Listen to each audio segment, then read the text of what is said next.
Hey guys, welcome back to my channel. In today's video I'll show you how you can send an email from your AOL account using the website. So first of all, you need to be logged into your AOL account. As you can see that I'm already logged into my AOL account.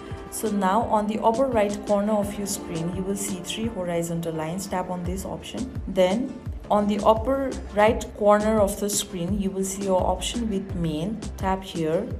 Now once you reach this page you can easily send email from here.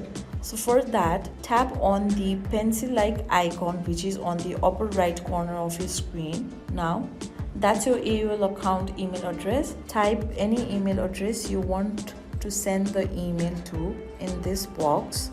Then enter your subject here. Then type your email in this box. So once you have typed your email, just tap on the send option on the upper right corner of your screen.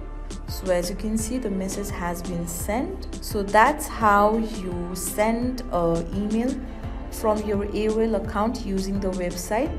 So I think this video was helpful for you. If you like the video, please give it a thumbs up and don't forget to subscribe, and I will see you soon.